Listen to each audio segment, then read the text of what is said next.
Social media, a platform where most teens just like me spend their spare time. It's a great place, right? Full of pretty models and mesmerising videos of people with blinding white teeth cutting their own hair and playing with slime. Instagram is a place where you can look and share both videos and photos, as well as message your friends, if it's looking through your reels or looking through your feed. Some people, just like me, spend so much of their time scrolling through their feed staring at those pretty models. Why don't I look like that? Why aren't I that skinny? I want an hourglass figure, then I'd like myself more, and maybe others would too. Those photos we look at that look so natural are so not. Social media can have horrible impacts on people, from being unhappy with their current features and even developing things such as an eating disorder.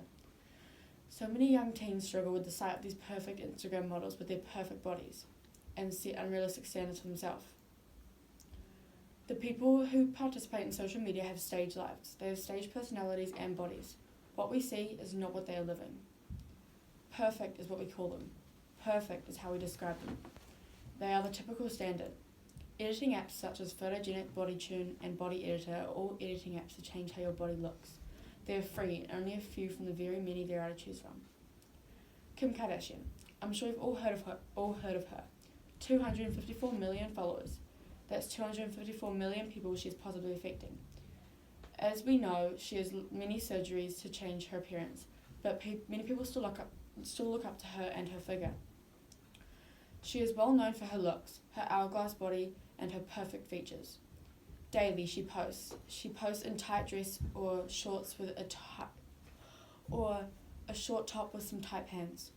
Wow, look at her curves. If only I had that. Quick question. Does spending over $500,000 on plastic surgery sound fun? Does it sound worth it? That much money spent on your body figure. If only you could watch and see how many photos she actually takes and how many poses she actually does to get the perfect photos. Don't forget to edit them too, because that's how it goes for her. That's how she lives her life. She is not perfect from the surgery. She is still sucking in her gut and pushing her hips out to look like that stereotype that social media created. It's still not real, whatever you're seeing. Kim Kardashian released a Skims line. Her Skims are a tight 1 or 2 piece bodysuit, a way of making others look and feel curvy. They are made to suck in belly fat and make your booty look bigger and plumper. She advertised this in an ad. The ad was happy and fun, showing you how your body could look if you bought her product, as if it was a good thing to have unrealistic curves. She's trying to say that others should have this curve to them. Why? Why do we need to have this body? Why should we? Why can't we love our natural beauty? What she is doing is setting unrealistic standard. She is not actually perfect as she seems. Kim Kardashian suffers from severe psoriasis, which is a red, peely, dry patch of skin that flake, mainly on her legs and face. Now she edits her photos and uses foundation, etc. to cover it up.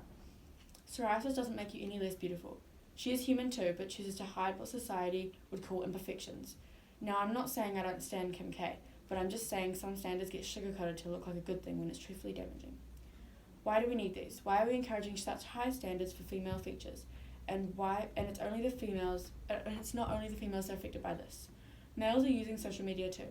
If they're dreaming of unrealistic women or even setting high standards for themselves, seeing those other men on social media with big muscles, a six-pack, and glowing white smile with straight teeth. Models use apps to patch up their blemishes and their hip dips, make their waist smaller and their hips bigger. It's all unrealistic and affecting young adults. Social media platforms can affect people's lives in such dramatic ways, like giving them mental disorders. Studies have shown social media platforms can develop depression, anxiety, loneliness, self-harm, suicidal thoughts, and as I mentioned before, eating disorders. If you ask me, that's a pretty big influence and not a good one. The suicide youth rate is rising each year. Social media has a big impact on people, big enough that when social media grows, the suicide rate will too. As more standards get set, more people don't think they will reach the goal to be perfect. Social media is obviously not the only reason it stands so high on the list. If we lived in a world where people didn't fake their features or add on other features, who knows how different this place could be? Would it be standard free? Would there be less judgment and body image issues? Who knows, but I say it could be a much better place. The real question is, after hearing all this, would you really stop scrolling social media? I personally wouldn't. Ironic that I'm giving this speech yet not really listening to it myself. If we made social media a healthier place where people didn't fake their bodies and looks, then it could be much more survivable. Standards lower, body confidence higher. Sounds like a dream if you ask me. Imagine if we, Wellington High School, could start the journey of changing social media.